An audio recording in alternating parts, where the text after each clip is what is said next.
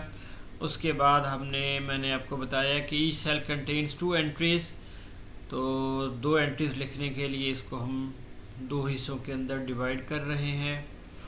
یہ ہم نے اس کو ڈیوائیڈ کر دیا۔ اس کے بعد اس کے اندر ہم رقموں کو لکھیں گے۔ 8 4 5 ہم نے ایک سائڈ پہ لکھ دیا اور 4 7 کو ہم دوسری سائڈ پہ لکھ دیں گے۔ اس کے بعد اگلا سٹیپ ہمارے پاس وہی ہوگا، آپ نے ریکوائرڈ بونز کو باکس کے اندر سے نکالیں۔ اس کے بعد 8، اس کے بعد 4، اس کے بعد 5، یہ ہمارا پہلا سٹیپ کمپلیٹ ہو گیا۔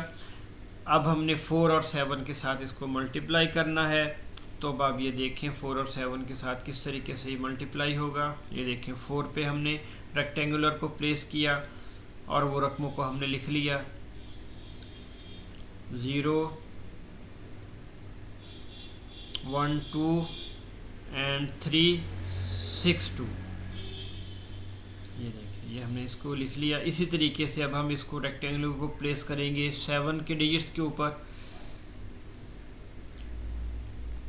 اور باقی رقمیں لکھیں گے بالکل اسی طریقے کو اڈاپٹ کرتے ہوئے۔ دیکھیں 7 5 6 2 8 اینڈ 3 5۔ یہ ڈسٹنگش کرنے کے لیے، ڈفرینس کریٹ کرنے کے لیے اس کو علیحدہ کلرز کا استعمال کیا جا رہا ہے تاکہ آپ بالکل ایزیلی اس کو انڈرسٹینڈ کر سکیں۔ یہ دیکھیں یہ ہم نے یہ پروسیس کمپلیٹ کر لیا۔ اب اس کے بعد ہمارے پاس کیا ہوگا، اب ہم نے اس کو اسی طریقے سے کیلکولیشن پرفارم کرنی ہے as we have done in the last example of this lecture.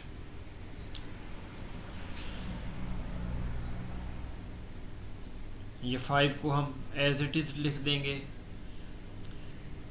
اور اس کے بعد 8 3 اور 0 کو ایڈ کریں گے تو ہمارے پاس آنسر آ گیا 11، ایک کیری چلا گیا، 6 2 6 2 کو ایڈ اور 1 کو ایڈ کریں گے تو ہمارے پاس 7 اور ایک کیری چلا گیا 5 اور 1 + 2 + 1 ہمارے پاس 9 آ گیا اور 3، اور یہ ہمارے پاس آنسر آ گیا 3 9 7 1 5۔ تو مائی ڈیئر اسٹوڈنٹ دیکھیں یہ کتنا آسان عمل ہے، بالکل بھی کمپلیکیشن اس کے اندر نہیں ہے۔ تو اسی طریقے سے آپ باقی رقموں کو بھی ضرب دے سکتے ہیں۔ اس کے بعد ہمارے پاس امپورٹنٹ فیچرز آ گئے اس کے، یہ میں نے یہاں پر مینشن کر دیے ہیں۔ یہ کیلکولیٹنگ ڈیوائس تھا، اس کو مینولی آپریٹ کرتے تھے اور اس کی مدد سے ملٹیپلیکیشن کا پروسیس بہت زیادہ تیز ہو گیا اور غلطیوں کے چانس کم ہو گئے، اور یہ پریویس انوینشنز کی نسبت کافی چھوٹی ڈیوائس تھی۔ اس کے بعد ہمارے پاس سلائڈ رول آ گیا۔ یہ سلائڈ رول کی ہمارے پاس شکل ہے، اس کے بھی کچھ فیچرز ہیں ہمارے پاس جو یہاں پر مینشن کر دی ہیں۔ اس کے ذریعے ہم بڑی تیزی کے ساتھ مختلف طرح کے آپریشنز کو پرفارم کر سکتے تھے، اور سب سے زیادہ جو آسانی کے ساتھ پرفارم کر سکتے تھے ملٹیپلیکیشن، ڈویژن اور square root, cube root, etcetera اور ٹیگنومیٹک آپریشن بھی اس کے ساتھ کر سکتے تھے ہم بڑی آسانی کے ساتھ پرفارم۔ اور اس کی جو لمیٹیشن تھی وہ یہ تھی کہ یہ 3 ایکوریٹ سگنیفیکنٹ ڈیجٹس کے ساتھ 3 ایکوریٹ ڈیجٹس کے ساتھ یہ پرفارم کر سکتا تھا بالکل ایکوریٹلی۔ اس کے بعد ہمارے پاس پیسکل ان 1642 کے اندر اس کو انورٹ کیا گیا، یہ اس کی پیرنٹ لک ہے ہمارے پاس۔ اس کے بعد مائی ڈیئر اسٹوڈنٹ اس کے جو امپورٹنٹ فیچرز ہیں وہ یہاں پر میں نے مینشن کر دیے ہیں۔